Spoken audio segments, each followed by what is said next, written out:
আসসালামু আলাইকুম। সবাই যুক্ত হয়ে যাক। কবিরা বলেছে একটু সময় নেন, সবাই আসুক। হ্যাঁ, আজকে আমাদের অনেক গুরুত্বপূর্ণ ক্লাস শেষ। একদম যারা নতুন তাদের জন্য এটা প্রথম ক্লাস, একেবারে প্রথম থেকে শুরু হবে নতুনদের জন্য। আর ঠিক আছে, আমরা কথা বলা শুরু করতেছি। সবার আগে দেখেন আলাউদ্দিন আল আজাদ আজকে আমাদের একদম শেষ পর্যায়ের। ভাইয়া আমার কার্ডটা পাইছি, থ্যাঙ্কস। আসেন, সবার আগে আসেন আলাউদ্দিন আল আজাদ। লেখক কবিদের নামের বানান যেন ভুল না হয়, তাহলে দেখতে খুব খারাপ লাগবে। আলাউদ্দিন আল আজাদ। আচ্ছা, ওই দিন ওরা যেটা বলতেছিল আমি বলে গেছি, ক্লাসে ঢোকার আগে বলে ছিল বিসিএস বেচে আপনার সকল তো লেখক করতে হয় না। না, তো সেই ক্ষেত্রে আপনার ওই আনইম্পোর্টেড লেখক যেগুলো প্রধান লেখক না, আচ্ছা তাদের কোন গ্রন্থগুলো পরীক্ষার জন্য পড়তে হবে এটা বিশেষ করে আমার মানে আচ্ছা, ওকে হাইলাইট করে দিন। ওকে, ডান। দেখো, যেমন ধরো একটা কথা হলো যে যারা দরকার নেই তাদেরকে আমরা টাচ করতেছি না, কিন্তু অনেকে বলতেছে যে সবাইকে যেন আমরা ধরতেছি না। আবার যাদের দরকার তাদেরকে আমরা নিয়ে এসেছি, যতটুকু দরকার ঠিক ততটুকু পড়াচ্ছি। এখন প্রশ্ন হতে পারে, দুই রকম প্রশ্ন হতে পারে, স্যার এদের কি সব এটুকু দরকার? হ্যাঁ, এটুকু অবশ্যই দরকার। এর বাইরে?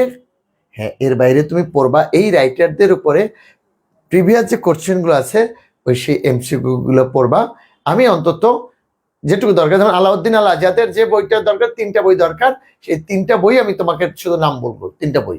আর আলাউদ্দিন আল আজাদের উপর ডিটেলস আলোচনা আছে, তার জন্ম মৃত্যুর স্থান, উল্লেখযোগ্য সাহিত্যকর্ম, সেগুলো আবার যে তার কর্ণফুলী উপন্যাস, 23 নম্বর চলচ্চিত্র নিয়ে কথা হতে পারে, শীতের শেষরাস, বসন্তের প্রথম দিন নিয়ে কথা হতে পারে, ডিটেলস কথা হতে পারে। কিন্তু সব আমাদের দরকার নেই, যেটুকু দরকার আমরা ঠিক সেটুকুই আলোচনা করে যাচ্ছি। যেটুকু পড়াচ্ছি এটুকু হলো তোমাদের সাজেশন। আমি যেটুকু পড়াচ্ছি বা লেখাচ্ছি এটা কিন্তু চূড়ান্ত সাজেশন, ফাইনাল। এর বাইরে তুমি পড়বা, তবে এর থেকে কমাবা না। ঠিক আছে, খুব ভালো প্রশ্ন করেছো এটা। আর একটা ক্লাসে যারা নতুন, যারা যুক্ত হয়েছ, তোমাদের তো ধরো এটাই প্রথম ক্লাস ধরবা তোমরা, কিন্তু তোমাদেরকে একটা ক্লাসে, বিশেষ ক্লাসে আমি গুরুত্বপূর্ণ রাইটারদের নাম আবার আলাদা করে লিখে দেবো। ফাইনাল সাজেশন সবার জন্য, নতুন পুরানো সবার জন্য আমি একটা ফাইনাল সাজেশনে, চূড়ান্ত সাজেশনে গুরুত্বপূর্ণ রাইটারদের লিখে দেবো। ওরা 11 জন, পঞ্চকবি, পঞ্চ পাণ্ডব, শুরুর দিকে যারা গুরুত্ব, শেষ দিকে, শেষ সময়। বাট এখন যেটা পড়াচ্ছি এটা অবশ্যই পড়বা। এটা ক্লিয়ার? বিষয়টা আমি বোঝাতে পেরেছি আশা করি উত্তরটা আমি বুঝাতে পেরেছি। ওয়ালাইকুম আসসালাম। ওয়ালাইকুম আসসালাম। সব একটু যুক্ত হয়ে যাও ভাইয়া। আলাউদ্দিন আজাদ, ওনার উপন্যাসগুলো, ওনার এগুলো দেখো।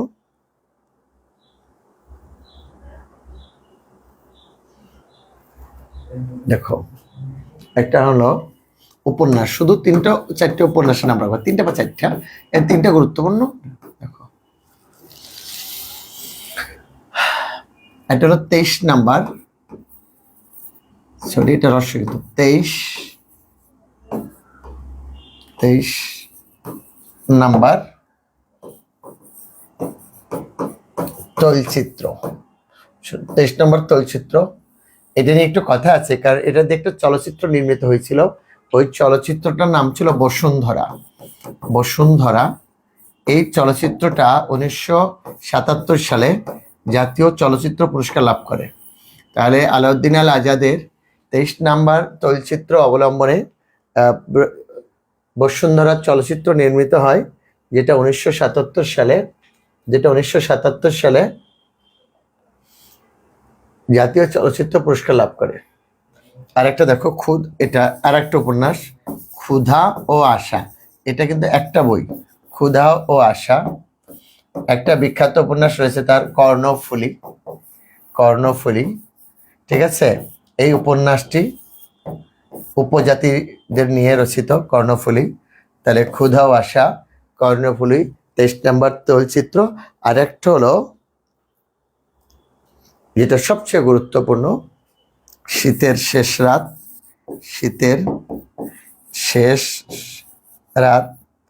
বসন্তের প্রথম দিন,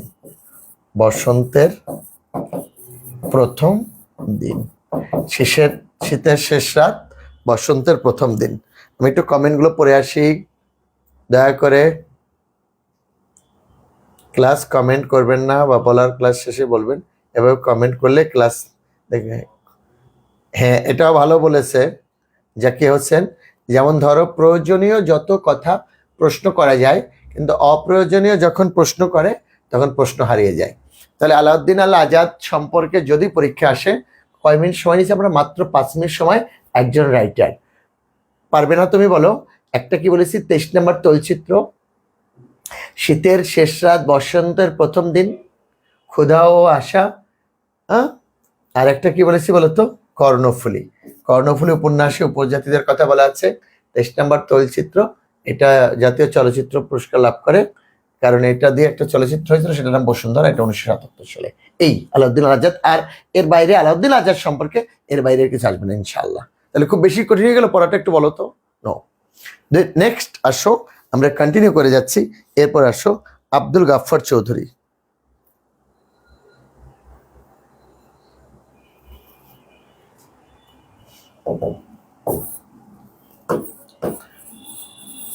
আব্দুল গাফফার চৌধুরী। একটা প্রশ্ন খুবই গুরুত্বপূর্ণ ছিল, আসতো, এখন আর সেটা আসবে না। বঙ্গবন্ধু শেখ মুজিবুর রহমানকে নিয়ে তার একটি বিখ্যাত চলচ্চিত্র রয়েছে, ঠিক আছে? ওই চলচ্চিত্রটার নাম হলো পলাশী থেকে ধানমন্ডি। এটা চলচ্চিত্র তার, আব্দুল গাফফার চৌধুরী নির্মিত একটি চলচ্চিত্র হলো পলাশী থেকে ধানমন্ডি। ঠিক আছে? এটা আব্দুল গাফফার চৌধুরী রচিত এবং বঙ্গবন্ধু শেখ মুজিবুর রহমানের উপর নির্মিত একটি চলচ্চিত্রের নাম হলো পলাশী থেকে ধানমন্ডি। ঠিক আছে, গেল এটা। আর তার উপন্যাসগুলো দেখো, তার একটি কিশোর উপন্যাস রয়েছে, কিশোর উপন্যাস। উনি প্রবাসে, দীর্ঘদিন প্রবাসে ছিলেন এবং সেখানে মারা যান। তার কিশোর উপন্যাস কি বলতো? ডান পিঠে শওকত। ডান পিঠে শওকত, এটা তার একটি কিশোর উপন্যাস, ডান পিঠে শওকত। তারপরে হলো কিশোর ডান পিঠে শওকত, এটা তার কিশোর উপন্যাস। তারপরে তুমি দেখো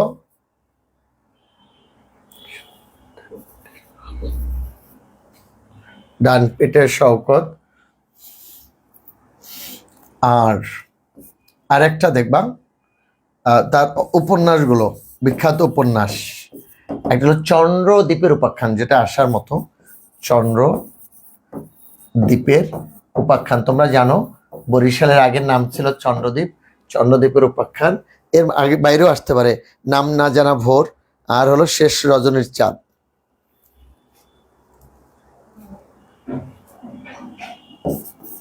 এটা হতে পারে নীল যমুনা, আসতে পারে নীল যমুনা। তারপরে হলো নাম না জানা ভোর, আর একটা হলো শীতের শেষ রজনীর চাঁদ। শেষ রজনীর চাঁদ। তোমাদেরকে এখন একটু ডিটেলস পড়ো, সবশেষে এই সকল রাইটারদের একটা শর্টকাট টেকনিক পিডিএফ কপি আমি গ্রুপে দিয়ে দেবো, যদি সম্ভব হয় আজকে আমি এটা দিয়ে দিব। ঠিক আছে, আজকেরই আমি গ্রুপে একটা পিডিএফ কপি দিয়ে দেবো। নে, সমস্ত রাইটারদের শর্টকাট টেকনিক কপি নিন। তাহলে দেখো কি কি আছে: চন্দ্রদ্বীপের উপাখ্যান, হ্যাঁ, নীল যমুনা, নাম না জানা ভোর, শেষ রজনীর চাঁদ। এই হলো আব্দুল গাফফার চৌধুরী। আর একজন রাইটার নিয়ে আমরা আলোচনা করব, দেখো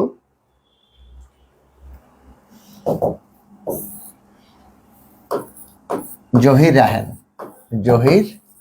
রায়হান। আমি সব সিরিয়ালি এখানে লিখে রাখছি। দেখো,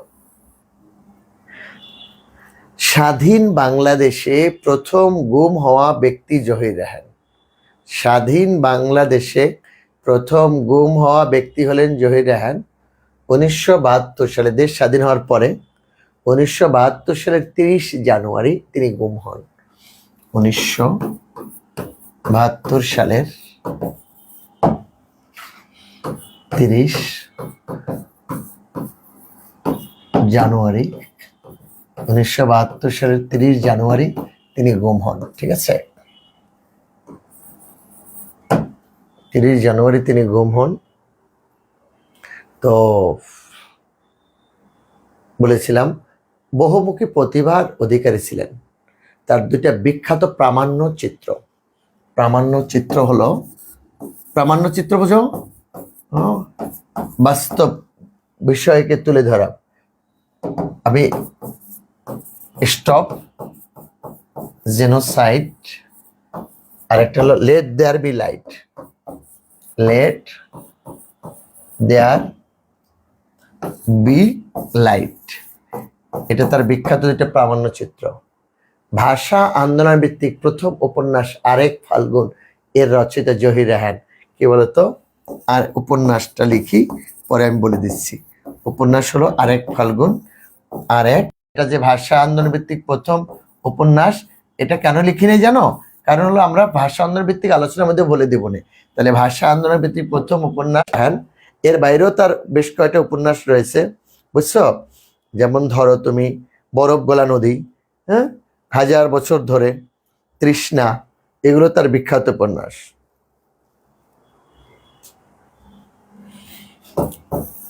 শেষ বিকেলের মেয়ে, ঠিক আছে। তারপর দেখো 1000 বছর ধরে। সাহিত্যে দেখবা তুমি 1000 বছর ধরে তোমরা অনেকেই পড়েছো। মকবুল বড়ুর 3 মিস্ত্রির মধ্যে শেষের নাম ছিল টুনি, আর মন্তু সম্পর্কে তার দেবর হয়, এই দেবর ভাবি রাতে মাছ ধরতে যেতেন, সেই কাহিনী নিয়ে আরেক ফাল্গুন, শেষ বিকেলের মেয়ে, 1000 বছর ধরে।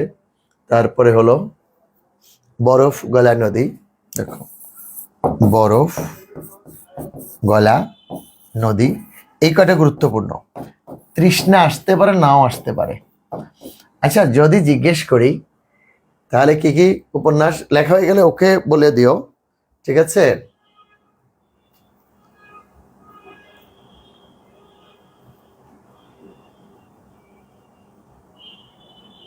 হ্যাঁ হ্যাঁ, জননী, জননী তো দুইজনেরই, একটা শওকত ওসমান, একটা আবু ইরানা, ঠিক আছে। ওকে, তাহলে কি কি? আরেক ফাল্গুন। তোমাদের যত প্রশ্ন ক্লাস শেষে আজকে প্রশ্নোত্তর পর্বে যত প্রশ্ন আছে উত্তর দেবো আমরা, মাথায় রেখো কিন্তু। আরেক ফাল্গুন, শেষ বিকেলের মেয়ে, তারপরে 1000 বছর ধরে, বরফ গলা নদী, তৃষ্ণা, এই উপন্যাস। আচ্ছা, জহির রায়হান রচিত বিখ্যাত গল্প গ্রন্থটির নামকে বলতে পারবা কিনা? গল্প গ্রন্থ, তার ভাষা আন্দোলন ভিত্তিক একটা গল্প আছে, দেখো। গল্প হলো, একটা বিখ্যাত গল্প হলো সময়ের প্রয়োজন, সরি, এটার সময়ের প্রয়োজনে। এই গল্পটা হলো মুক্তিযুদ্ধ ভিত্তিক, জহির রায়হানের একটি বিখ্যাত গল্প, সময়ের প্রয়োজনে, এটা মুক্তিযুদ্ধ ভিত্তিক।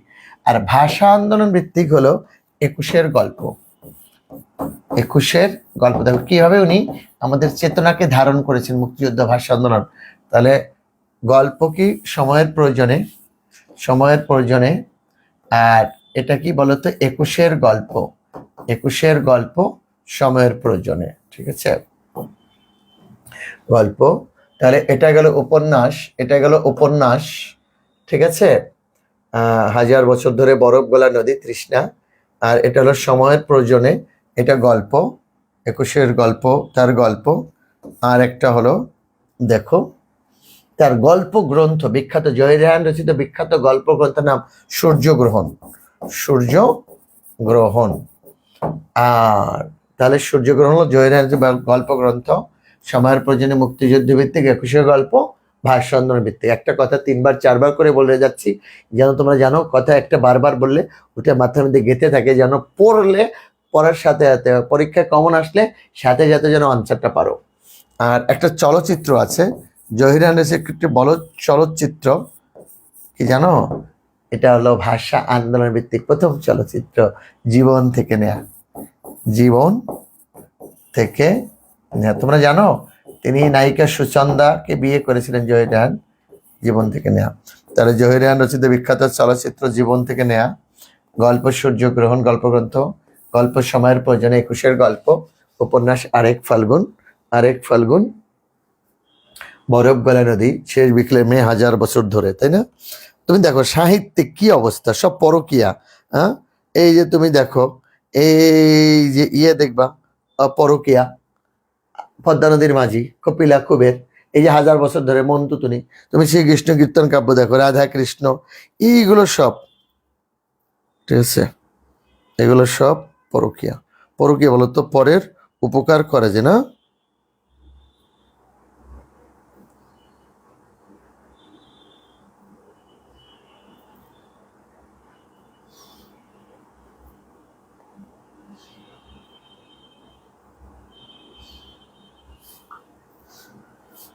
নেক্সট যাচ্ছি, নেক্সট কমেন্টগুলো একটু পড়ে নিলাম এক নজর, এখান থেকেও পড়া যায় আর ওখানে পিছনে গিয়েও পড়া যায়। তাহলে জহির রায়হান দেখবে, আর ও তার প্রকৃত নাম মোহাম্মদ জহিরুল্লাহ, একটা নোট লিখে নাও, জহির রায়হানের প্রকৃত নাম মোহাম্মদ জহিরুল্লাহ। তাহলে গল্প প্রতিভা ভরপুর, কিন্তু উপন্যাস, আবার চলচ্চিত্র, আবার প্রামাণ্য চিত্র, ঠিক আছে। এবার একটু কমেন্টগুলো দেখে আসি, আমাদের কে কমেন্ট করেছে। রূপা 1 পেজ, কত পেজ লেখা হয়েছে? ও আচ্ছা, ঠিক আছে। আমরা কিন্তু 5 মিনিট জাস্ট টাইমে শুরু করি সবসময়, তোমরা দেখছো, তোমরা একটু আগে থেকে রেডি থাকবা। তোমরা যেহেতু জাস্ট টাইমে শুরু করি, আবার 2 মিনিট কথাও বলি শুরু করে, যেন তোমরা একটু যুক্ত হতে পারো। এই জহির রায়হানের পর কে আছে সিরিয়াল, একটু নামটা দেখে নাও। মাগো, সৈয়দ শামসুল হক, শোনো, সৈয়দ শামসুল হক, শামসুল হক। একটা কথা বলি তোমাদেরকে, যদি বিগত সরকারের সময় থাকতো, সৈয়দ শামসুল হকের উপরে অবশ্যই প্রশ্ন আসতো। এখন 50-50, বুঝছো? কারণ এটা নির্ভর করে অনেক কিছু সরকার ব্যবস্থাপনার উপরে, পিএসসির সদস্যদের দৃষ্টিভঙ্গির উপরে অনেক কিছু নির্ভর করে, প্রশ্নের ধরন, কলা কৌশল, ওইটা পরে আর একটা সময় শিখাবো না। তাহলে সৈয়দ শামসুল হক, ঠিক আছে।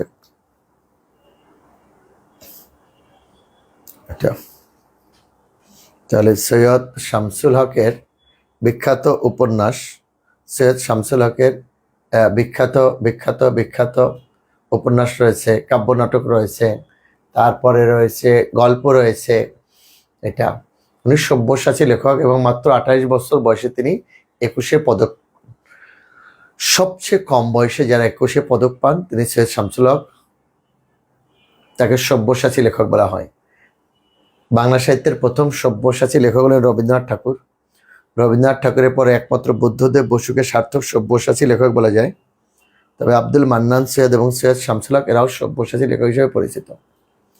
বাংলা সাহিত্যের প্রথম সব্যসাচী লেখক হলেন রবীন্দ্রনাথ ঠাকুর। রবীন্দ্রনাথ ঠাকুরের পর একমাত্র বুদ্ধদেব বসুকে সার্থক সব্যসাচী লেখক বলা যায়। তবে আব্দুল মান্নান সৈয়দ এবং সৈয়দ শামসুল হক এরাও সব্যসাচী লেখক হিসেবে পরিচিত, ঠিক আছে। এরাও সব্যসাচী লেখক হিসেবে পরিচিত। সব্যসাচী, সব্যসাচী কি বলতো? সব্যসাচী হলো যার দুহাত সমান তালে চলে, কিন্তু একটা মানুষের তো দুহাত সমান তালে চলতে পারে না, ঠিক আছে। সব্যসাচী হলো সাহিত্যের সকল শাখায় যিনি সমান দক্ষতার সাথে বিচারণ করেন, তাকে সব্যসাচী বলা হয়, ঠিক আছে।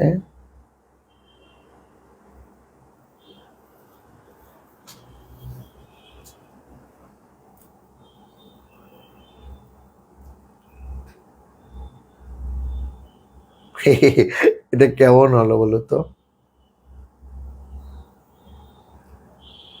আচ্ছা, আমরা,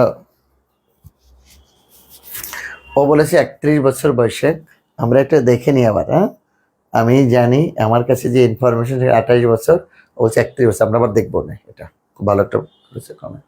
আচ্ছা, তাহলে গেল, তিনি কি করেছেন? নাটক লিখেছেন। নুরুল দিনের সারা জীবন, সংগ্রামী কৃষক, এটা কাব্য নাটক, কবিতা কবিতা কাব্য নাটক, নুরুল দিনের সারা জীবন। এটা কোথায়? রংপুরের সংগ্রামী কৃষক নুরুল দিন। পায়ের আওয়াজ পাওয়া যায়, এটা মুক্তিযুদ্ধ ভিত্তিক, মুক্তিযুদ্ধ শেষ, মুক্তিযোদ্ধারা ঢুকলো গ্রামের মধ্যে তাদের। তাহলে দেখো, তিনি, প্রথম কথা হলো তিনি সব্যসাচী লেখক হিসেবে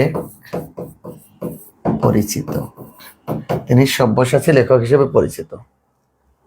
তারপরে হলো কাব্য নাটক, কাব্য নাটক, একটা হলো দেখো, যেটা দুইটার মধ্যে একটা আসবে যদি আসে, কাব্য নাটক নুরুল দিনের সারা জীবন, নুরুল দিনের সারা জীবন, আর একটা হলো পায়ের আওয়াজ পাওয়া যায়। একটা হলো কাব্য নাটক কি বলতো, একটা হলো নুরুল দিনের সারা জীবন, নুরুল দিনের সারা জীবন, আর একটা হলো পায়ের আওয়াজ পাওয়া যায়, পায়ের আওয়াজ পাওয়া যায়, এই দুটা।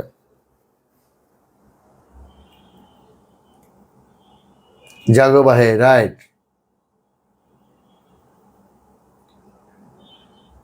আচ্ছা, এই মাত্র কিন্তু আমরা বলেছি কতটুকু পড়তে হবে, কি পড়তে হবে, এটা কিন্তু আমরা বলেছি এই মাত্র, তাহলে আরেকবার বলবো না। আবার এই রাইটার তোমরা একটা শর্টকাট সাজেশন চাচ্ছ, বাট আমি একদম জিস্ট যাদেরকে লাগবে যতটুকু লাগবে সেটা আপাতত পড়াচ্ছি, এর কম পড়ো না, বেশি ডিটেলস পড়লে কোনো সমস্যা নেই, আপত্তি নেই, বাট এটা একদম সাজেশন আকারে জিস্ট এই রাইটার, যেটুকু না হলেই নয়।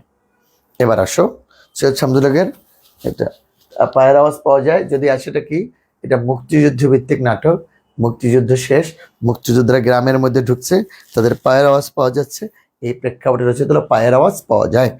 ঠিক আছে, সৈয়দ শামসুল হক।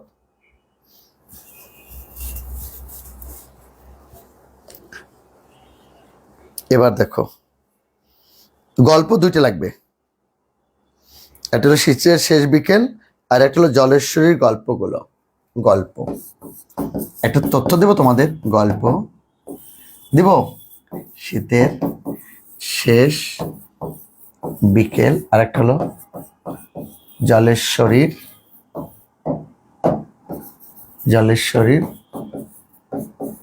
গল্পগুলো। ঠিক আছে, গল্প হলো শীতের শেষ বিকেল, আর একটা হলো জলেশ্বরীর গল্পগুলো। গেল এটা। উপন্যাস দেখো, উপন্যাস দেখো,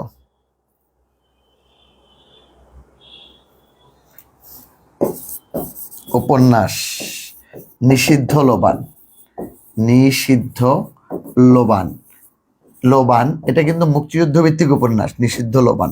ঠিক আছে, নিষিদ্ধ লোবান, সীমানা ছাড়িয়ে, সীমানা ছাড়িয়ে, আর একটা সবচেয়ে যেটা যে তথ্যটা দিতেছিলাম সেটা একেবারেই বিতর্কিত একটা উপন্যাস, সেটা হলো খেলারাম খেলে যা। এটা আসবে না, এটা শুধু বলে দিলাম, আগেই সতর্ক করে দিলাম, খেলারাম খেলে যা। এটা এতটাই বিকৃত এবং অশ্লীল উপন্যাস যে তসলিমা নাসরিনের মতো মহিলা বলেছে, তোমরা জানো তসলিমা নাসরিন নিজে বিতর্কিত, বাংলা সাহিত্যে অনেকেই বিতর্কিত আছে, লিখে নাও, পরে লিখে গেলে ওকে বলে যাও, তারপর আমি আলোচনা আসতেছি যে তথ্য দিতেছিলাম। তাহলে শীতের শেষ বিকেল, জলেশ্বরীর গল্পগুলো, এগুলো তার গল্প উপন্যাস, নিষিদ্ধ লোবান, সীমানা ছাড়িয়ে, তারপরে কি বলতো বলেছি খেলারাম খেলে যা। এর বাইরে আরেকটা আছে নীল দংশন, এটা তোমরা মনে রাখতে পারো যদি মনে রাখতে চাও, নীল দংশন, নীল দংশন, এগুলো তার উপন্যাস। তাহলে নিষিদ্ধ লোবান, সীমানা ছাড়িয়ে, তারপরে হলো খেলারাম খেলে যা, নীল দংশন।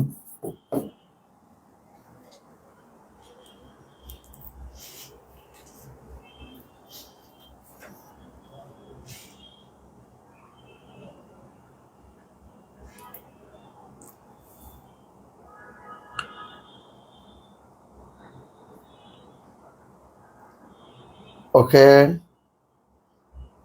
এবার শোনো, সেটা কি দেখো, বিতর্কিত তো বিতর্কিতই, যেটা অশ্লীল সেটা তোমার দৃষ্টিতে অশ্লীল, আমার দৃষ্টিতে অশ্লীল, তাই না? তোমার দৃষ্টিতে অশ্লীল, আমার দৃষ্টিতে অশ্লীল, অশ্লীল তো অশ্লীল। যেমন ধরো, খেয়াল করো,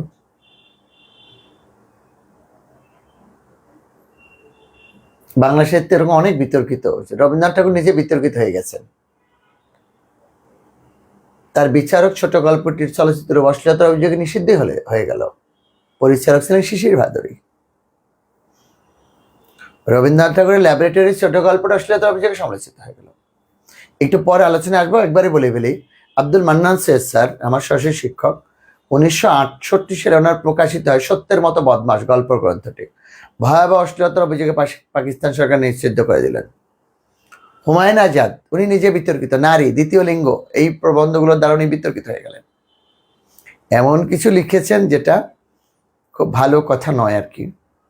আমি এখন এখানে রেকর্ড থাকবে এমন কিছু কথা আহমেদ সাহেব এবং হুমায়ুন আজাদের মধ্যে, এটা না বললেই বরং ভালো। তোমরা যেটা কন্টিনিউ করতে সেটা শোনো। তারপরে তসলিমা নাসরিন, তিনি বিতর্কিত হয়ে গেলেন। আখতারুজ্জামান ইলিয়াসও বিতর্কিত হয়েছেন। বুদ্ধদেব বসু রাত ভরে বৃষ্টি অশ্লীলতার অভিযোগে সমালোচিত হয়েছিল। সমরেশ বসুর প্রজাপতি অশ্লীলতার অভিযোগে নিষিদ্ধ হয়েছিল। উনি উচ্চ আদালতে বারিট করলেন। তখন উচ্চ আদালত চিন্তা করলো যে এই উপন্যাস সম্পর্কে রায় দিব। আমরা জাজ মানুষ, আইন আদালত বুঝি, অপরাধ বুঝি, কিন্তু উপন্যাস তো বুঝি না। এই উপন্যাস সম্পর্কে একজনের কথা শোনা দরকার, ভাষা শোনা দরকার। আদালতে ডাকা হলো বুদ্ধদেব বসুকে। বুদ্ধদেব বসু আদালতে উঠে বললেন, আজ যদি অশ্লীলতার অভিযোগে এই উপন্যাস নিষিদ্ধ করতে হয়, পৃথিবীতে যত নগ্ন দেবদেব সব ভেঙে চুরমার করে ফেলেন, ফুলে ফুলে পরাগানে ফুল গাছগুলো কেটে ফেলেন, রাস্তার বেওয়ারিশ কুকুরগুলো মেরে ফেলেন। এই উপন্যাস আবারও পাবলিশ হওয়ার অনুমতি পেল, তবে সেটা বুদ্ধদেব বসুর বক্তব্য সহ। বুঝতে পারছো? তো তাহলে তুমি দেখো, অশ্লীলতা অশ্লীল তো সবচেয়ে বাংলা সাহিত্যে, তাহলে তসলিমা নাসরিন অশ্লীল কিন্তু বিতর্কিত। সবচেয়ে বিতর্কিত উপন্যাস একটু আগে যেটা লিখলাম, খেলারাম খেলে যা। হুমায়ুন আজাদের মতো লোক যদি বলে এটা পিন আপ উপন্যাস, পিন বুঝো, কিছু বাংলার কিছু বই থাকছে যেটা পিন দিয়ে এটাকে দেখতে পারতো না, পিন আপ উপন্যাস। হুমায়ুন আজাদের মতো লোক, তসলিমা নাসরিনের মতো মহিলা বলতেছে যে একেবারে বিকৃত মানসিকতার না হলে এইরকম উপন্যাস কেউ লেখে না, তাহলে সেটা কতটা বিকৃত এবং বাজে উপন্যাস হতে পারে তোমরাই চিন্তা করো তাহলে। সুতরাং এটা বাংলা সাহিত্যের সবচেয়ে বিতর্কিত উপন্যাসগুলো, সবচেয়ে বিতর্কিত উপন্যাস হলো খেলারাম খেলে যা। ওই তথ্যটা দিতে চেয়েছিলাম, বুঝছো? এবার সৈয়দ শামসুল হকের পরের নাম লেখো, কে আছে দেখি। আজকে শেষ করতে হবে আমাদের ইনশাল্লাহ। আল মাহমুদ, দেখো আল মাহমুদ। তবে এবার আসো, গুড, তোমরা ভালোই পড়ছো। এবার আসো আসো আল মাহমুদ, আল মাহমুদ। তবে যেগুলো আসবে সেটা কিন্তু আমি বলেছি, আল মাহমুদ উনি কিন্তু তোমাদের জন্য এই সময় বেশ ইম্পর্টেন্ট। মাহমুদ, কারণ তাকে কি বলা হয় জানো? ওনার প্রকৃত নাম ছিল মীর আব্দুস শুকুর আল মাহমুদ। মীর আব্দুস শুকুর আল মাহমুদ, কি নাম প্রকৃত নাম? মীর আব্দুস শুকুর আল মাহমুদ। ঠিক আছে, 3বার বলেছি। মীর আব্দুস শুকুর আল মাহমুদ, এটা লিখলাম না। তাকে সোনালী কাবিনের কবি বলা হয়। তার কাব্যগ্রন্থ দেখো, বিখ্যাত কাব্যগ্রন্থ সোনালী কাবিন। সোনালী কাবিন, এই জন্য তাকে সোনালী কাবিনের কবি বলা হয়। আল মাহমুদকে কি বলা হয় বলতো? সোনালী কাবিনের কবি, বিখ্যাত কবি সোনালী কাবিন। তারপরে হলো বখতিয়ারের ঘোড়া। বখতিয়ারের ঘোড়া, ঠিক আছে, সোনালী কাবিন, বখতিয়ারের ঘোড়া। তারপরে হলো আরেকটা আছে, আরব্য রজনীর রাজহাঁস। ঠিক আছে,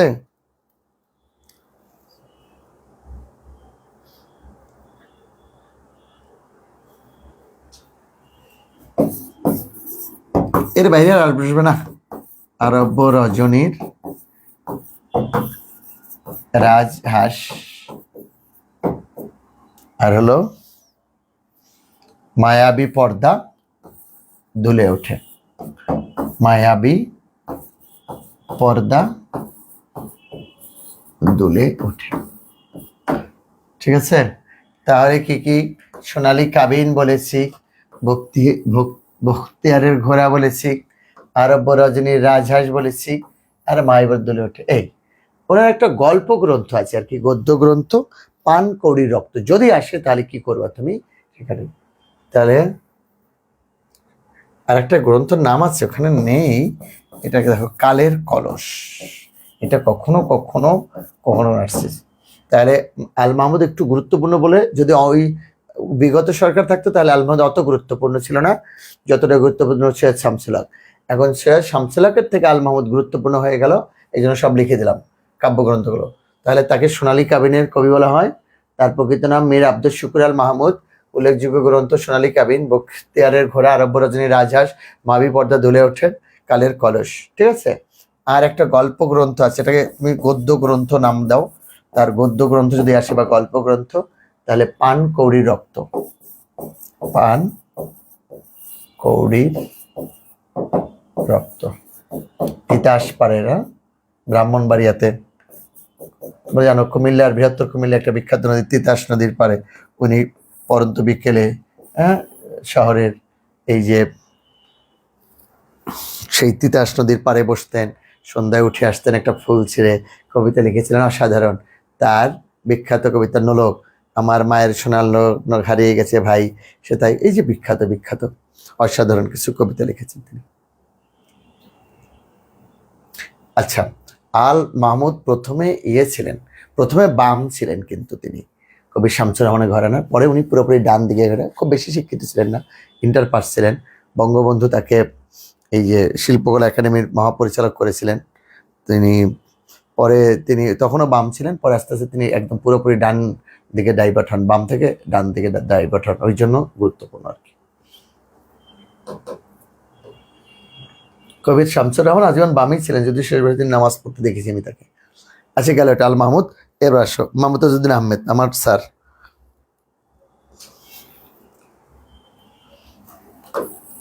মমতাজ উদ্দিন আহমেদ, মমতাজউদ্দিন আহমেদ, উনি আমার সরাসরি শিক্ষক মমতাজউদ্দিন স্যার।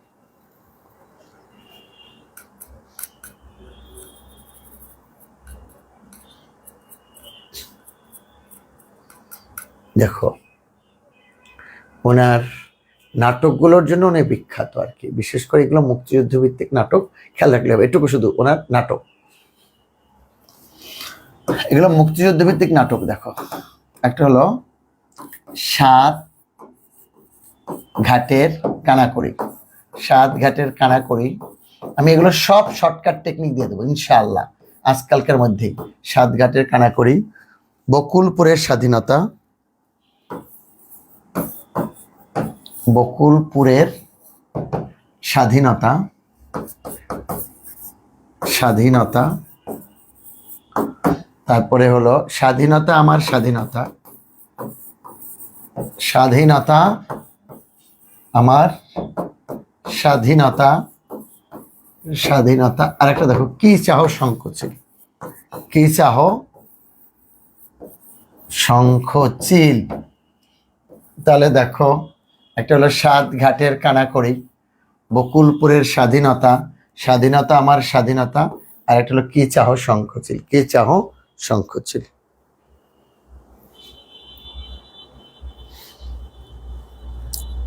মমতাজউদ্দিন স্যার লাগবে না। আচ্ছা, আর একজন রাইটার শহীদ কাদরী, শহীদ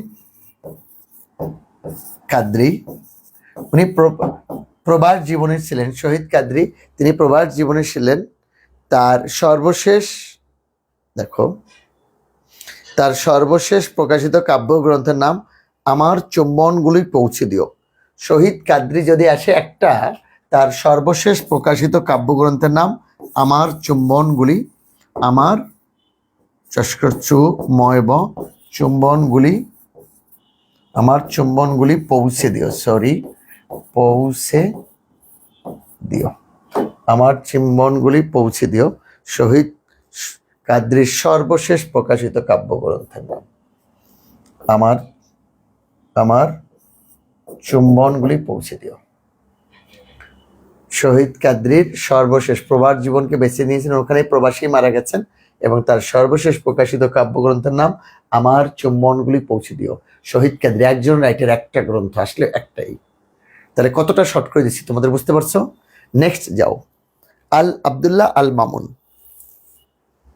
নাট্যকার, উনি বিখ্যাত নাট্যকার, মারা গেছেন। আব্দুল্লাহ আল মামুন, আব্দুল্লাহ আল মামুন, বিখ্যাত নাট্যকার আব্দুল্লাহ আল মামুন। তার কয়েকটা দেখো গুরুত্বপূর্ণ নাটকের দাম দেখো, যেমন ধরো মেরাজ ফকিরের মা, তার বিখ্যাত মেরাজ ফকিরের মা, ঠিক আছে। তারপর হলো চারিদিকে দুঃসময়, সরি চারিদিকে যুদ্ধ, অরক্ষিত মজুরি, চারিদিকে যুদ্ধ। আরেকটা দেখো অরক্ষিত, অরক্ষিত মতিঝিল, এগুলো সব নাটক। কিন্তু আরেকটা সবচেয়ে গুরুত্বপূর্ণ নাটক হলো, তার একটা বিখ্যাত নাটক হলো সুবচন নির্বাসনে। সুবচন নির্বাসনে। তাহলে এই রাইটার খুব বেশি, এই রাইটার না, কোনো সমস্যা না, এই রাইটার খুব বেশি দরকার। দেখো এর মধ্যে দুইটা খুব গুরুত্বপূর্ণ, একটা হলো মেরাজ ফকিরের মা, আর একটা হলো সুবচন নির্বাসনে। একটা হলো মেরাজ ফকিরের মা, সুবচন, এই দুইটা। এর মধ্যে চারিদিকে যুদ্ধ, অরক্ষিত মতিঝিল, এগুলো তোর অন্যান্য নাটক রয়েছে।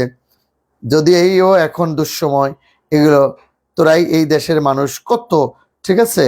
এবার ধরা বাস্তরা, অজস্র নাটক লিখেছেন তিনি, তার মধ্যে 4টে লিখে দিছি এবং তার মধ্যে 2টা গুরুত্বপূর্ণ। আমি একদম শর্টকাট দিয়ে দিলাম, কারণ আমি চাচ্ছি না তোমাদের অতিরিক্ত কোনো লোড নিতে হোক।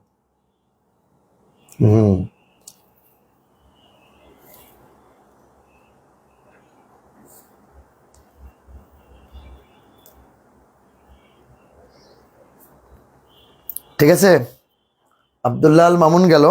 এরপর দেখো আব্দুল মান্নান সৈয়দ, শোনো 31 বিসিএসে ওনার আসছিল, ওনার সবাই, উনি আমার সরাসরি শিক্ষক মোহাম্মদ রুদ্দিন আহমেদ স্যারের মতো। আব্দুল মান্নান সৈয়দ, আব্দুল মান্নান সৈয়দ 31 বিসিএসে আসছিল। তার ছদ্মনাম অশোক সৈয়দ, ছদ্মনাম, ছদ্মনাম অশোক সৈয়দ।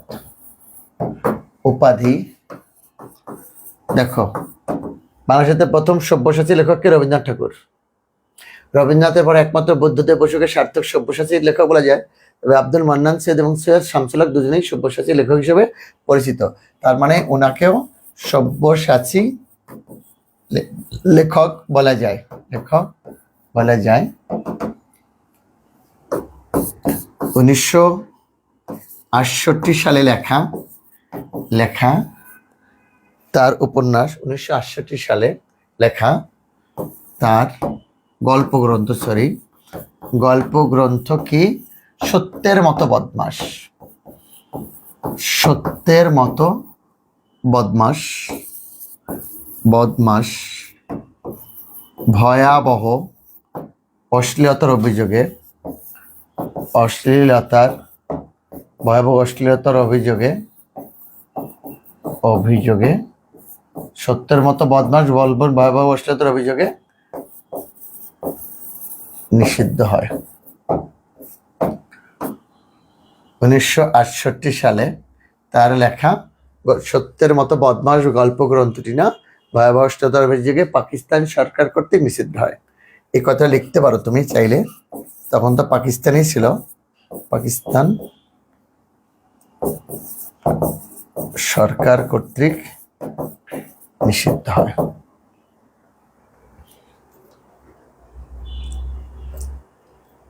ঠিক আছে, এটা গেল কি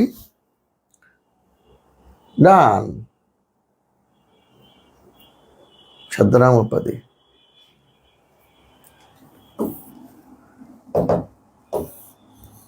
আচ্ছা, এরপরে দেখো তার কাব্যগ্রন্থ আছে অতে অজগর, কাব্যগ্রন্থ অতে অজগর। আরেকটা চমৎকার কাব্যগ্রন্থ হলো কবিতা কোম্পানি প্রাইভেট লিমিটেড, কবিতা কোম্পানি প্রাইভেট, কবিতা কোম্পানি প্রাইভেট লিমিটেড, অতে অজগর, কবিতা কোম্পানি প্রাইভেট লিমিটেড। হ্যাঁ, তারপর কি বলে তো, আর লাগবে না, ক্ষুধা প্রেম আগুন আছে, এটা অত গুরুত্বপূর্ণ না। ক্ষুধা প্রেম আগুন, এই। আচ্ছা, ওনার শুধু কবিতায় কাব্যই লেখেন, উনি মূলত গবেষক ছিলেন, ঠিক আছে। তার একটা গল্প গ্রন্থের নাম মনে রেখো, সেটা সত্যের মতো বদমাস তো বললাম। আর একটা ছোট গল্প গ্রন্থের নাম মনে রেখো, গল্প গ্রন্থ, ছোট গল্প বা গল্প গ্রন্থ। গল্প গ্রন্থ হলো মৃত্যুর অধিক, মৃত্যুর অধিক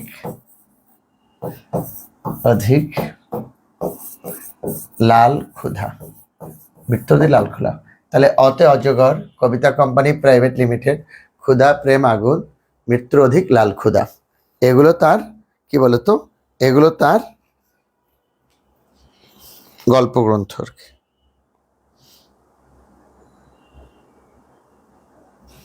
সত্যের মতো বদমাস, মৃত্যুর দিকে।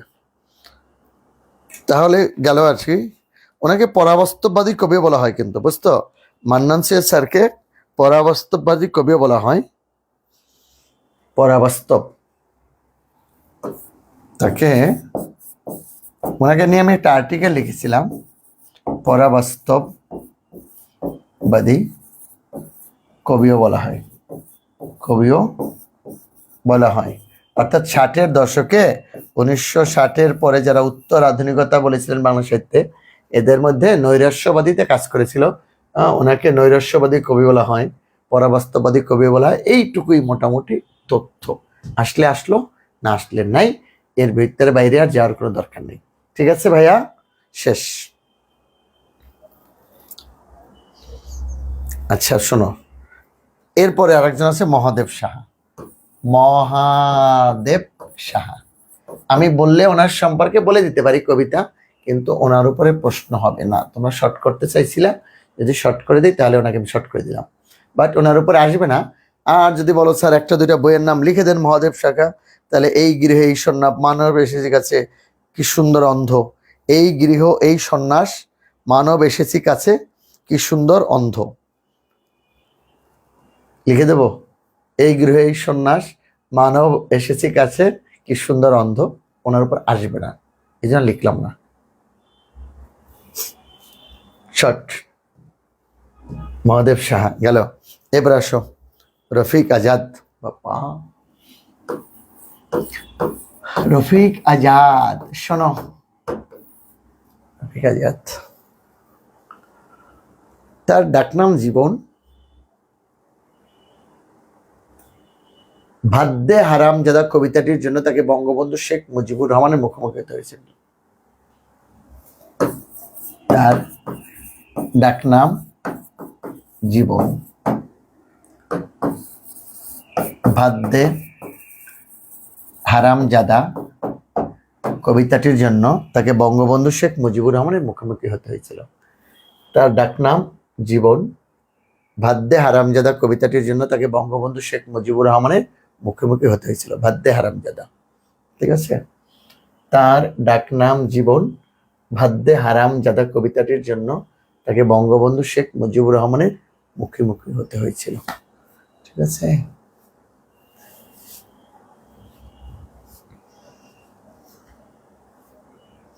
এবার শোনো,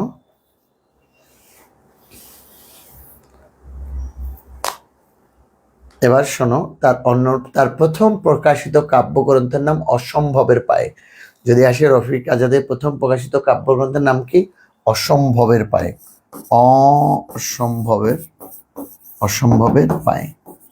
তার আরেকটি বিখ্যাত কাব্যগ্রন্থ রয়েছে চুনিয়া আমার আর্কেডিয়া। চুনিয়া আমার আর্কেডিয়া।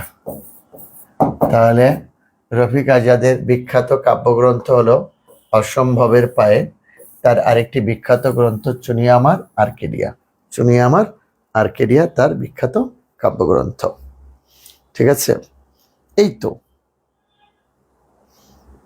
এর বাইরে আরো আছে কিন্তু লাগবে না, কিন্তু আমি আগে বললাম। তারপরে আমরা কিন্তু খুব বেশি সময় নিচ্ছি না কিন্তু, ঠিক আছে? শেষ করে দিচ্ছি আজকে, যারা যারা দরকার একদম চূড়ান্ত। নেক্সট ক্লাসে প্রতিষ্ঠান এবং বাংলাদেশেতে যা কিছু প্রথম ছদ্মনাম, উপাধি, পুরস্কার, তিরস্কার, জন্মমৃত্যু স্থান, জন্মমৃত্যু তারিখ, উল্লেখযোগ্য সাহিত্যকর্ম, এটা এটা আর একটা তথ্য জানতে চাবো নেক্সট ক্লাসে। হুমায়ুন আজাদ, হুমায়ুন দুইটার সুকার, আজাদ, বুঝছো? অনেক শিক্ষার্থী হুমায়ুন আহমেদ এবং হুমায়ুন আজাদকে একাকার করে ফেলেন। উনি ঢাকা বিশ্ববিদ্যালয়ের শিক্ষক ছিলেন, তাকে প্রথা বিরোধী লেখক বলা হতো। মূলত উনি নাস্তিক ছিলেন আর কি, এবং ইসলামকে আক্রমণ করে অনেক কথা লিখেছিলেন। এ কারণে বইমেলা থেকে ফেরার পথে তাকে আক্রমণ করা হয়েছিল, কোপানো হয়েছিল চাপাতি দিয়া, এবং জার্মানির মিউনিখ উনি মারা যান। প্রথমে ওনাকে চিকিৎসা করা হয়েছিল থাইল্যান্ডের বামনগ্রাদে, জার্মানির মিউনিখে তিনি একটি প্রোগ্রামে যোগ দিতে গিয়েছিলেন এবং সেখানে তিনি মারা গিয়েছিলেন আর কি। হুমায়ুন আজাদ, তাকে প্রথা বিরোধী লেখক বলা হয়, তাকে প্রথা বিরোধী লেখক বলা হয়, লেখক বলা হয়। ওনার কাব্যগ্রন্থ দেখো, তার প্রথম কাব্যগ্রন্থ অলৌকিক স্টিমার, কবিতাও লিখেছেন, প্রবন্ধ লিখেছেন, উপন্যাস লিখেছেন। কাব্যগ্রন্থ অলৌকিক স্টিমার, অলৌকিক অলৌকিক স্টিমার। তারপরে আরো এর বাইরেও তার কাব্যগ্রন্থ আছে, জলচিতা, ঠিক আছে? তারপরে হলো কি কি আছে বলতো?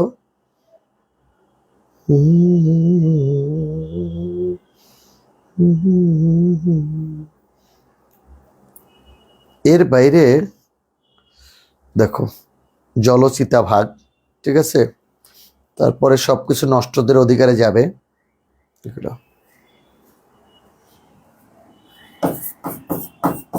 জল চিতাবাঘ, সবকিছু নষ্টদের অধিকারে যাবে, সবকিছু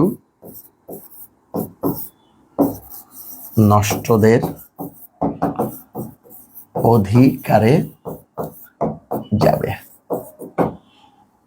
কাব্যগ্রন্থ। এরপরে দেখো প্রবন্ধ, প্রবন্ধ গ্রন্থ, নারী, এটা বিতর্কিত কিন্তু, নারী দ্বিতীয় লিঙ্গ, এটা আরো বিতর্কিত, নারী দ্বিতীয় লিঙ্গ। তারপরে শামসুর রহমানকে নিয়ে লিখছেন, শামসুর রহমান একজন নিঃসঙ্গ শেরপা।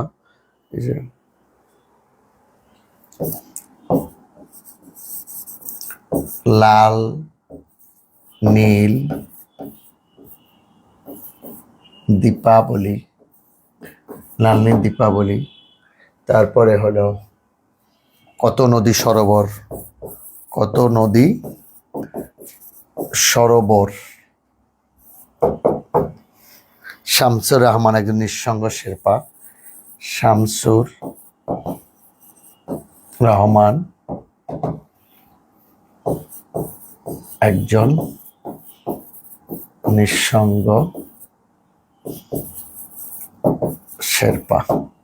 তাহলে প্রবন্ধ, নারী দ্বিতীয় লিঙ্গ, লাল নীল দীপাবলি, কত নদী সরোবর, শামসুর রহমান একজন নিঃসঙ্গ শেরপা, এই হলো তার প্রবন্ধ। এর বাইরে আর আসবে না কিন্তু, লাগবে না ইনশাআল্লাহ।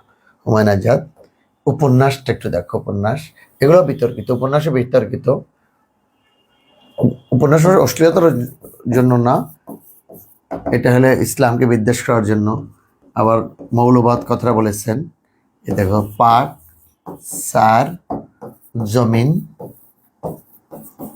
সাদ বাদ, পাকসার জমিন সাদ বাদ, এটা তার একটি উপন্যাস। এর বাইরে তিনি লিখেছেন দেখো 56,000 বর্গমাইল, আর একটা উপন্যাস মনে রাখো, 56,000 বর্গ মাইল। তাহলে পাকসার জমিন সাদ বাদ, 56,000 বর্গমাইল। আমি একটু কমেন্টগুলো, এটা উপন্যাস, হ্যাঁ বেশিরভাগই তিনি ওই যে ইসলাম এবং মুসলমানদেরকে আক্রমণ করেছেন তো এই জন্য, ঠিক আছে? আচ্ছা, এবার একটু দেখো ভাইয়া, হুমায়ুন আজাদের পরে সেলিনা হোসেন, ওনার উপন্যাসগুলি আসবে। সেলিনা হোসেনের বিখ্যাত উপন্যাসিক, অসাধারণ লিখেছেন। তুমি এমনি যাই বলো, তুমি পড়লে বুঝবে অসাধারণ। বিখ্যাত উপন্যাস, মুক্তিযুদ্ধ ভিত্তিক। তোমাদের তো মুক্তিযুদ্ধ আলাদা নিবই। একটা হলো পোকামাকড়ের ভর বসতি, এটা লিখলেই পোকা মাকড়ের ঘর বসতি, ঠিক আছে, বসতি। নীল ময়ূরের যৌবন, নীল ময়ূরের যৌবন, পোকামাকড়ের ঘর বসতি, নীল ময়ূরের যৌবন, ঠিক আছে। আর একটা হলো, একটা পোকামাকড়ের ঘর বসতি, একটা হলো নীল ময়ূরের যৌবন, আর একটা হলো হাঙ্গর নদী গ্রেনেড। হাঙ্গর নদী গ্রেনেড। আমি কিন্তু একটাও শর্টকাট টেকনিক ব্যবহার করিনি, ওটা দিয়ে দেবো এই জন্য আজকে। আরো আছে ঘুম কাতরেশ্বর, জলোচ্ছ্বাস, পুনঃছবি লাগবে না, এই কটা মনে রাখো। পোকামাকড়ের ঘর বসতি, নীল ময়ূরের যৌবন, হাঙ্গর নদী গ্রেনেড, অজস্র লিখেছেন। এর মধ্যে গুরুত্বপূর্ণ হলো মুক্তিযুদ্ধ ভিত্তিক এই উপন্যাসটা, এটা দিয়ে চলচ্চিত্র হয়েছে, হাঙ্গর নদী গ্রেনেড, ঠিক আছে। সেলিনা হোসেন আর লাগবে না। নেক্সট আসতেছি আমরা আবুল হাসান। আবুল হাসান রাইটার, উনি কবি শুধু। আবুল হাসানের কবিতাগুলো লাগবে। আবুল হাসান, এ পর্যন্ত সেলিনা হোসেন শেষ, আসতেছে আবুল হাসান, ঠিক আছে। ওনার একটা কাব্যগ্রন্থ গুরুত্বপূর্ণ, কবি আবুল হাসান, সরি আমি কি করতে গিয়ে কি করছি দেখো। আবুল হাসান, তার একটি বিখ্যাত কাব্যগ্রন্থ রয়েছে। উনি কবি বলেছি আগে, কাব্যগ্রন্থ, তবে কাব্য নাটকও রয়েছে, সেটা আসতেছি। বিখ্যাত কাব্যগ্রন্থ রাজা যায় রাজা আসে, এটা বিভিন্ন পরীক্ষা আছে, দেখবা প্রশ্ন খুলেই রাজা যায় রাজা আসে, কাব্যগ্রন্থ, ঠিক আছে। আর কাব্য নাটকটা দেখো একটা, হুমায়ুন আহমেদ নিয়ে আলোচনা করবো আজকে। ওরা কয়েকজন,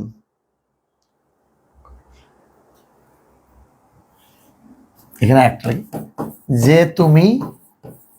যে তুমি হরণ করো, কাব্য নাটক ওরা কয়েকজন, তাহলে রাজা যায় রাজা আসে, যে তুমি হরণ করো, আর ওরা কয়েকজন, ঠিক আছে। আচ্ছা ঠিক আছে, আবুল হাসান। আসো হুমায়ুন আহমেদ।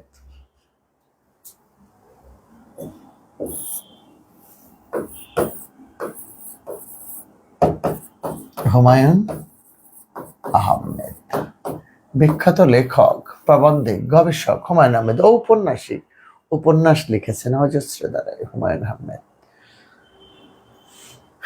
তার প্রথম প্রকাশিত উপন্যাস নন্দিত নরকে প্রকাশিত হয় 1972 সালে। 1972, দেখো তুমি। আর তার সর্বশেষ প্রকাশিত উপন্যাস দেয়াল প্রকাশিত হয় 2012 সালে। 2012, এখানে মাঝখানে 40 বছর শুধু অনবরত তিনি লিখেই গেছেন। হুমায়ুন আহমেদের প্রথম প্রকাশিত উপন্যাস নন্দিত নরকে, 1972, দেয়াল। এর বাইরেও তিনি তার বিখ্যাত উপন্যাস শঙ্খনীল কারাগার,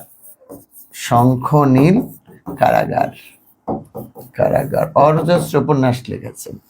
তারপরে হলো শঙ্খনীল কারাগার, এরপরে দেখো শঙ্খনীল কারাগার তার বিখ্যাত উপন্যাস। এর বাইরে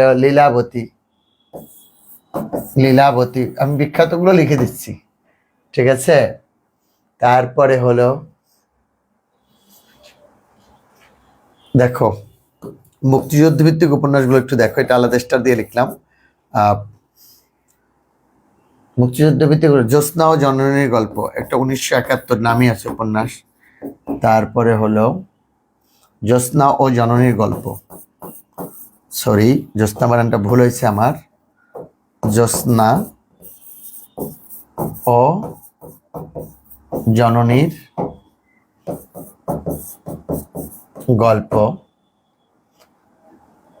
তারপর হলো শ্যামল ছায়া,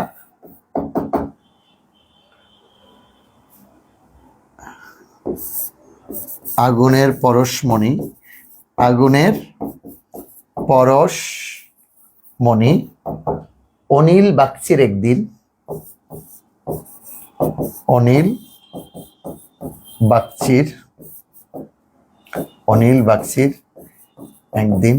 তাহলে 1971 জ্যোৎস্না ও জননীর গল্প, শ্যামল ছায়া, আগুনের পরশমণি, অনিল বাগচির একদিন, এগুলো হলো তার মুক্তিযুদ্ধ ভিত্তিক উপন্যাস।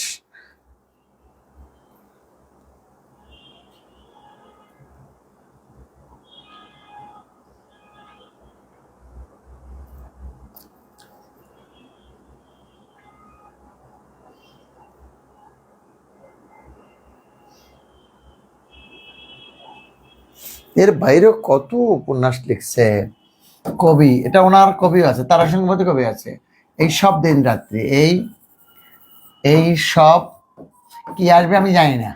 হুমায়ুন আহমেদের এত উপন্যাসের মধ্যে কোনটা বলা হতো? কৃষ্ণপক্ষ, কৃষ্ণপক্ষ, গৌরীপুর জংশন, গৌরীপুর জংশন। তাহলে কবি, নন্দিত নরকে, দেয়াল, কবি, এই সব দিন রাত্রি, কৃষ্ণপক্ষ, গৌরীপুর জংশন, শঙ্খনীল কারাগার, তারপরে লীলাবতী, মুক্তিযুদ্ধ ভিত্তিক উপন্যাস 1971 জ্যোৎস্না জননীর গল্প, শ্যামল ছায়া, আগুনের পরশমণি, অনিল বাগচির একদিন। বুঝছ? এর মধ্যে গুরুত্বপূর্ণ জ্যোৎস্না জননীর গল্প। দেখো দুটি বিখ্যাত চরিত্র, দুটি বিখ্যাত সৃষ্ট চরিত্র তার, হুমায়ুন আহমেদের বিখ্যাত দুটি চরিত্র। দেখো একটা হলো হিমু, হিমু অ্যান্টি লজিক, আর একটা হলো মিশির আলী, মিশির আলী লজিক। দুইটা চরিত্র, একটা হলো মিশির আলী আর Himu, Himu Mishir Ali, logic anti logic, দুইটা বিখ্যাত চরিত্র। বিখ্যাত নাটকও লিখেছেন, চলচ্চিত্র করেছেন। তোমরা জানো শ্যামল ছায়া দিয়ে চলচ্চিত্র হয়েছে, আগুনের পরশমণি দিয়ে চলচ্চিত্র হয়েছে। আচ্ছা না, চলচ্চিত্র আরেকটা বিখ্যাত চলচ্চিত্র হুমায়ুন আহমেদের চলচ্চিত্র, সেটা হলো ঘেটু পুত্র কমলা। এর বাইরে এই আগুনের পরশমণি, শ্যামল ছায়া এগুলো আসলে পারবা। আর এই যে সর্বশেষ ঘেটু পুত্র কমলা, এই চলচ্চিত্র নির্মাণ করে চন্দ্রকথা, চন্দ্রকথা, ছৌরি, চন্দ্রকথা, বিখ্যাত আরো দুটি চলচ্চিত্র। এরপরে দেখো নাটক কোথাও কেউ নেই, বিখ্যাত কোথাও কেউ নেই, আসাদুজ্জামান নূর অভিনয় করেছিলেন, বাকের ভাই। তারপরে হলো বহুব্রীহি, বহুব্রীহি, আজ রবিবার, আজ রবিবার, এই বিখ্যাত নাটকগুলো নিয়ে তিনি বিখ্যাত। কোথাও কেউ নেই, বহুব্রীহি, আজ রবিবার। চলচ্চিত্র কি ঘেটুপুত্র কমলা, চন্দ্রকথা, চরিত্র হিমু মিশির আলী। তারপরে এই হলো তার কাজ হুমায়ুন আহমেদ।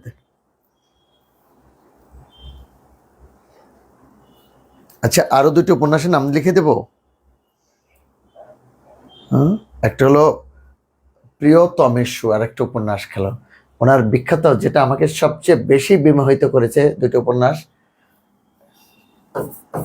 প্রিয়তমেশু, আমি জানি না হুমায়ুন আহমেদের কি আসবে এত হাজার হাজার উপন্যাসের মধ্যে, এমন লিখছে বাদশাহ নামদার, বুঝছো, সব একত্র করা যায়নি উপন্যাসগুলো তার। বাদশাহ নামদার, এটা ওনার নাম যেহেতু হুমায়ুন, সেই কারণে তিনি হুমায়ুন আহমেদকে নিয়ে লিখেছেন, হুমায়ুনকে বাদশাহ নামদার। তোমাদেরকে বলেছিলাম হুমায়ুন আহমেদ, শওকত ওসমান এবং আহমেদ সাবা তিনজন বন্ধু ছিলেন, মনে আছে? তিনজনই কথা দিয়েছিলেন কেউ বিয়ে করবেন না, কিন্তু কথা কেউ রাখেননি, শুধু আহমেদ ছফা ছাড়া। আহমেদ ছফা বিয়ে করেননি, হুমায়ুন আহমেদ 2টা করেছিলেন আর শওকত ওসমান 1টা করেছিলেন, ঠিক আছে। এবং তোমার জানো নুহাস পল্লী তার বিখ্যাত, হুমায়ুন আহমেদ নিয়ে আমি ডিটেলস আলোচনা করব না, কারণ আমার থেকে তোমরা অনেক ভালো জানো। নুহাস পল্লী তার সৃষ্ট বিখ্যাত সেই গাজীপুরে, হ্যাঁ, অনেক কথা। পাগল ছাড়া দুনিয়া চলে না, তার ছেলে একটা সাক্ষাৎকার দিয়েছে গত কয়েকদিন আগে যে বাবাও পাগল ছিলেন। এবার আসো ভাইয়া, মামুনুর রশিদ, উনি মূলত নাট্যকার। ওরা কদম আলী, ইবলিশ, নোঙ্গর।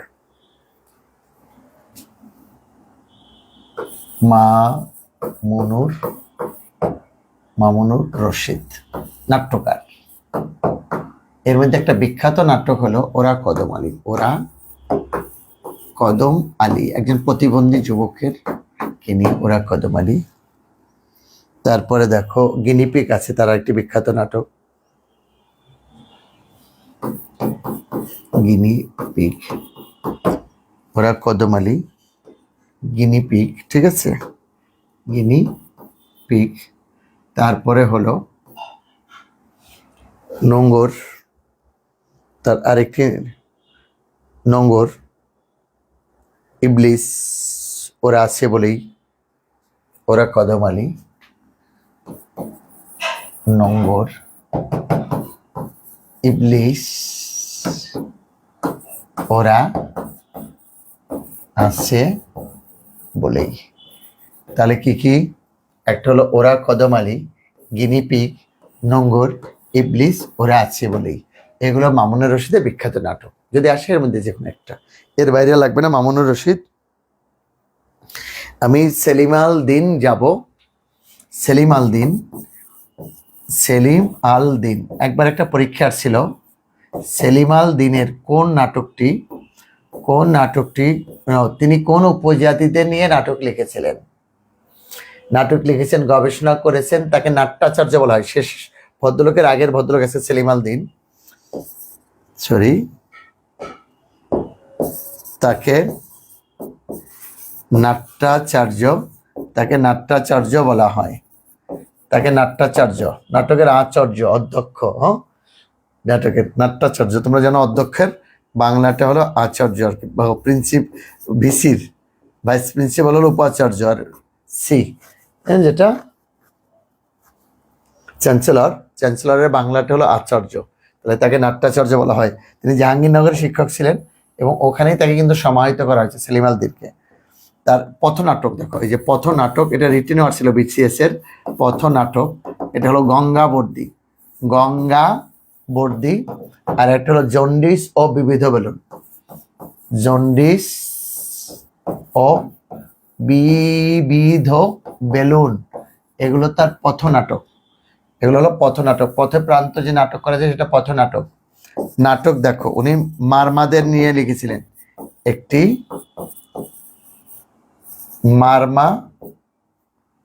মারমা রূপকথা। সেলিম আল দিন একটি মারমা রূপকথা। তারপরে দেখো কীর্তন খোলা, যৌবতী কন্যার মন,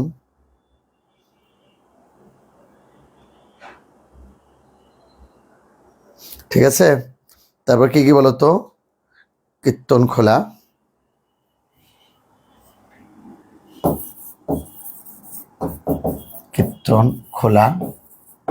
খুবই গুরুত্বপূর্ণ একটি নাটক হলো বনপাংশুল,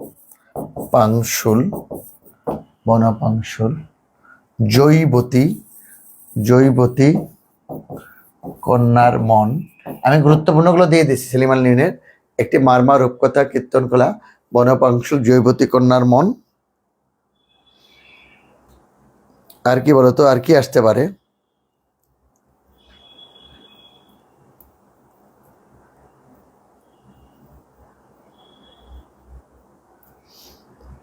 এর বাইরে আরেকটা নাটক মনে রাখতে পারো,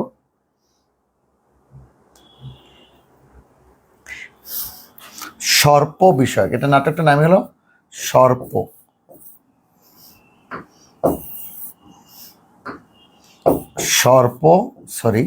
সর্প বিষয়ক গল্প, ঠিক আছে? সর্প বিষয়ক গল্প। আরেকটা নাটকের নাম যদি মনে রাখতে পারো হলো কেরামত মঙ্গল। কেরামত মঙ্গল। তাহলে একটি মারমা রূপকথা, কীর্তন খোলা, বনপাংশুল, জৈবতী কন্যার মন, সর্প বিষয়ক গল্প, কেরামত মঙ্গল, এইগুলো তার সেলিম আল দীনের বিখ্যাত নাটক।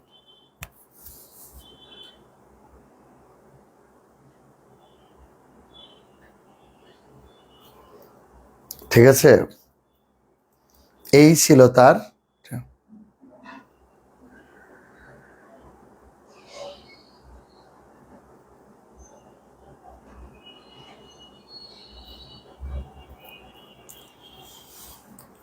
লেখা শেষ সেলিম আল দীন।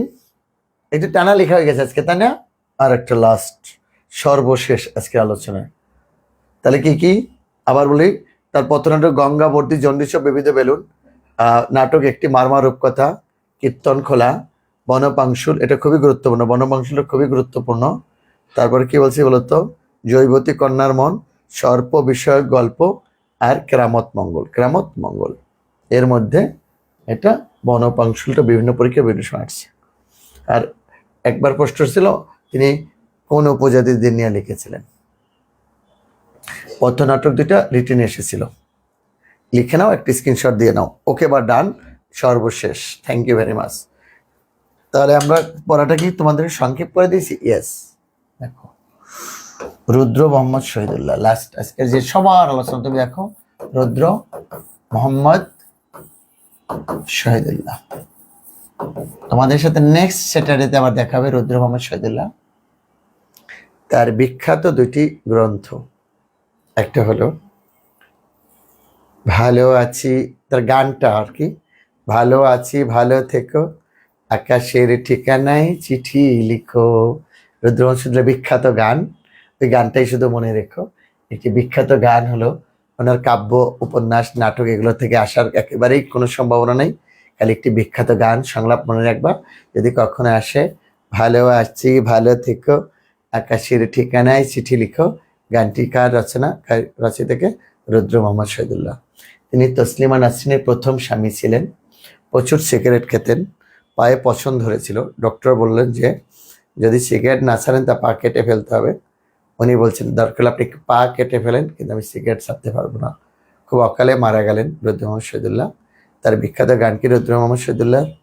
ভালো আছি ভালো থেকো, আকাশের ঠিকানায় চিঠি লিখো, দিও তোমার মালা খানি বাউলেরি মনটারে, আমার ভিতর বাহিরে অন্তরে অন্তরে, আসো তুমি হৃদয় জুড়ে। ভালো আছি ভালো থেকো, আকাশের ঠিকানায় চিঠি লিখো। এই পর্যন্তই থাকবে রুদ্র মোহাম্মদ। আরো ওনার কিছু আছে, বীজ বৃক্ষের বীজ, হ্যাঁ, সোনালী শিশির, এগুলো উপকূল, এগুলো লাগবে না। তাহলে আজকে এই পর্যন্ত থাকবে, খুব বেশি সময় লেগেছে। এবার তোমাদের প্রশ্নোত্তরের পালা। যার যত প্রশ্ন আছে প্রাণ খুলে প্রশ্ন করো, আমি উত্তর দিই। প্রাণ খুলে প্রশ্ন করো, আমি উত্তর দিই। বলো। সালাউদ্দিন, ওয়াও। রাব্বি মিয়া বলছে অসাধারণ স্যার। আর কারো কোনো প্রশ্ন যদি থাকে, তোমরা জানতে চেয়েছিলে জসিম উদ্দিন পড়ানো হয়েছে? আচ্ছা সুমাইয়া, হ্যাঁ ওনাদের তোমাদের আবার হবে। যারা পড়েনি, তারা যারা ক্লাসগুলো পাওনি, এটা প্রথম ক্লাস আজকে, তাদের জন্য প্রথম ক্লাস। নতুনদের জন্য আমরা শর্টকাট একটা সাজেশন তোমাদেরকে করে দেব প্রথম ক্লাসেই। এরপরের যে ক্লাসটা হবে রাইটারদের আমরা একটা শর্টকাট সাজেশন করে দেই। এটা ডিটেলস আমরা মোটামুটি যারা প্রথমে ডান ও বানানোর ক্ষেত্রে বাম ডান বাম 1 2 1 এটা আর কি, ঠিক আছে? ওই যে মুমূর্ষু শুশ্রূষা। হ্যাঁ, 3 তারিখের কবি বাকি আছে? কে কে বাকি আছে 3 তারিখের? বলো তো, বলো তো 3 তারিখে কে কে বাকি আছে? বিলকিস আক্তার। আমরা তো কাউকে বাকি রেখি নাই সোনা, আমরা তো সবাইকে চেষ্টা করেছি করার জন্য। যদি বাকি থাকে আমরা তাদেরকে নিব। আচ্ছা, খুব ভালো একটা প্রশ্ন করছো, কাব্য নাটক, নাটক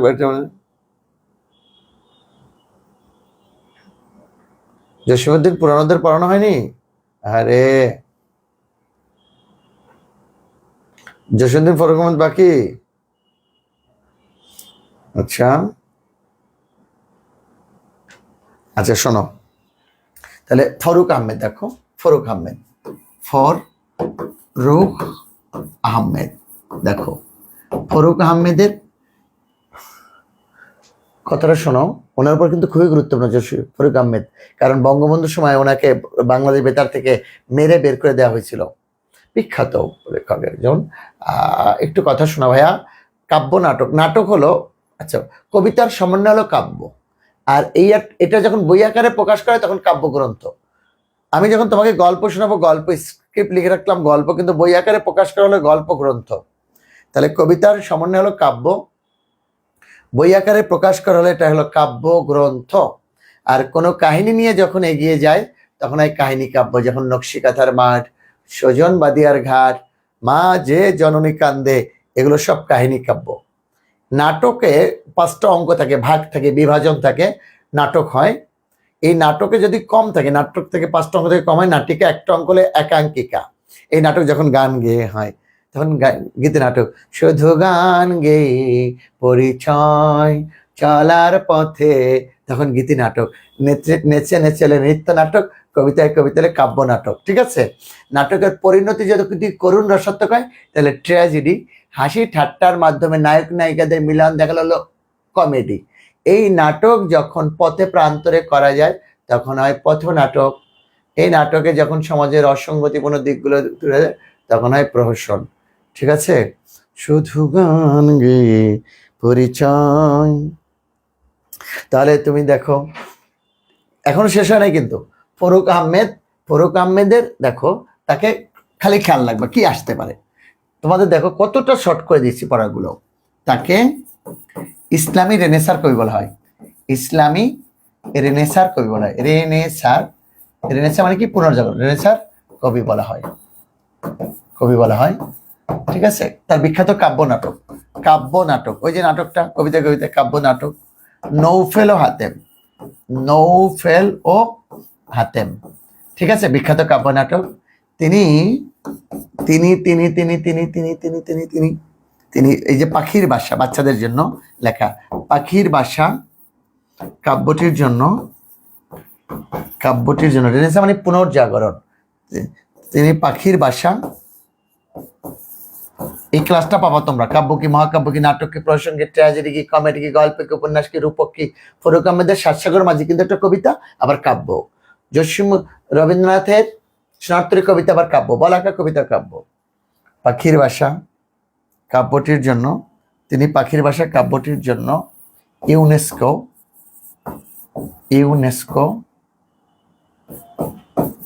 পুরস্কার, ইউনেস্কো থেকে দেয়া বাচ্চাদের যে জাতিসংঘের একটা, তিনি পাখির বাসা কাব্যটির জন্য ইউনেস্কো পুরস্কার লাভ করেন।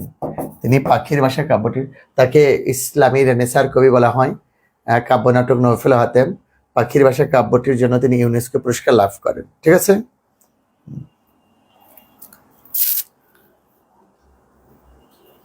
ইউনেস্কো পুরস্কার গেল এটা। জি স্যার গেল।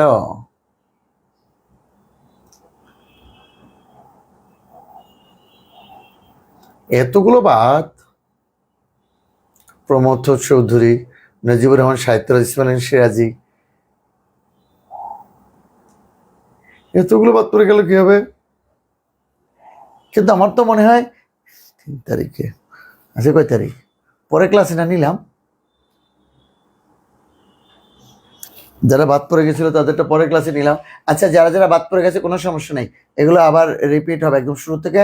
লেকচার ওয়াইজ যখন যাব, যত বাদ সব শেষ। ঠিক আছে, এবার দেখো জসীমউদ্দিন বলেছে, সেটা একটু শেষ করে দিই। ও তার কাব্যগ্রন্থ, কাব্য তার বিখ্যাত কাব্যগ্রন্থ সাত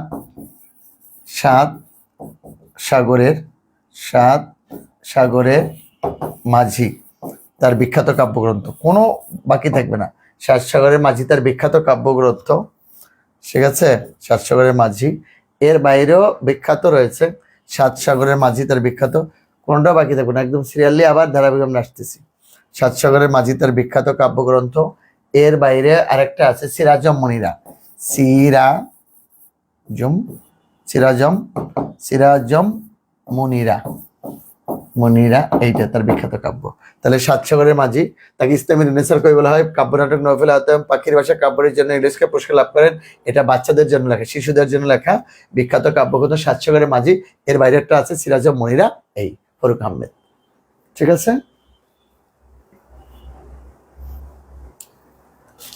কেউই তো বাকি থাকার কথা না, সবাইকে আমরা টেনে গেলাম একদম সিরিয়ালি। আমাদের তখন একটা প্রিন্ট কপি দেওয়া হয় না তোমাদের, তাই না? সম্ভবত জসিম উদ্দিন, জসিম উদ্দিন, ঠিক বানাটা এরকম হবে, জসিম উদ্দিন। তাকে পল্লী কবি বলা হয়, তাকে পল্লী রসিকার, তাকে পল্লী কবি বলা হয়। উনি একা কিন্তু পল্লী কবি নয়, তাকে পল্লী কবি বলা হয়। তারপরে হলো জসীমউদ্দিন পড়াইছে, স্পষ্ট মনে আছে, তাকে পল্লী কবি বলা হয়। আচ্ছা শোনো, টেনশন নাই, তাকে পল্লী কবি বলা হয়। ছদ্মনাম জমির উদ্দিন মোল্লা, জমির উদ্দিন মোল্লা। আচ্ছা শোনো, উনি কি করছে জানো, ওনার ওই যে মেয়ের নানাকে এখানে তার ম্যাচে আটকায় রেখে জোর বলেছে যে নাতনি বিয়ে দেবেন, এটা বলে যেতে হবে, জোর করে বিয়ে করেছিলেন। তার নাতনিকে পছন্দ, জসীমউদ্দিন কালো ছিলেন তো, তাই পছন্দ করেনি, তবে প্রতিভা দেওয়ার ছিলেন কিন্তু জসীমউদ্দিন, ঠিক আছে। এবং বঙ্গবন্ধুর সাথে তার ভালো সম্পর্ক ছিল। কাব্য এবং কাহিনী কাব্যের মধ্যে তার বিখ্যাত 3টি কাহিনী কাব্য। বিশ্ববিদ্যালয়ের ছাত্র থাকা অবস্থায় তার কবর কবিতাটি পাঠ্য তালিকা অন্তর্ভুক্ত হয়। বিশ্ববিদ্যালয়ে ছাত্র থাকা অবস্থায় তার কবর কবিতাটি কি হয় বলতো? আচ্ছা এখন ওরা যে বললো যেগুলো হয় নাই, তাহলে কেন এটা বললো? আমি আবারও বলতেছি, একেবারে লেকচার প্ল্যান অনুযায়ী ধারাবাহিক আলোচনা হবে। যারা নতুন তাদের জন্য আজকের লেকচার, এটাকে নতুন ধরে 1 নাম্বার থেকে তারা এগাতে থাকবে, কোনো সমস্যা নেই। একদম অল্টারনেট ধারাবাহিকভাবে আমাদের যে লেকচার প্ল্যানগুলো আছে এই প্ল্যান অনুযায়ী আলোচনা হবে একদম, ঠিক আছে। ওকে, কোনোটা গ্যাপ নেই, যেটা গ্যাপ ওটা ওইখানে পূরণ হয়ে যাবে ইনশাল্লাহ, কোনোটা গ্যাপ থাকবে না একদম। এটা সবার হাতে আছে। আর আজকে আমি শর্টকাট টেকনিক দিয়ে দিচ্ছি, সুতরাং টেনশন নেই। বাংলা নিয়ে আমি তো পাশে আছি, বাংলা নিয়ে কোনো টেনশন নেই ইনশাল্লাহ, ঠিক আছে। তাহলে আজকে এই পর্যন্ত থাক, সব কমপ্লিট আমাদের একদম সিরিয়াল অনুযায়ী সব কমপ্লিট বাংলা। আর আমি যা পড়াচ্ছি এর বাইরে পড়তে চাইলে পড়ো, এই রাইটারদের এই শর্টকাট টেকনিকগুলো যেটুকু আছে, যেটুকু আমি দিয়েছি, এটা হলো জিস্ট, এটা বেশি করে পড়বা। ওকে, ফাইনাল কথাটা আমি বোঝাতে পেরেছি। তাহলে সবার জন্য শুভ কামনা, শুভরাত্রি। যে কোনো প্রশ্ন এখানে গ্রুপে করতে পারবা, আমি দেখবো। তোমরা কবির ভাইয়ের কাছে করতে পারবা হোয়াটসঅ্যাপে, যে কোনো প্রশ্ন, যে কোনো জিজ্ঞাসা, যে কোনো পরামর্শ, তোমাদের ভালোর জন্য যা যা দরকার আমি আছি সার্বক্ষণিক। শুভরাত্রি, আল্লাহ হাফেজ।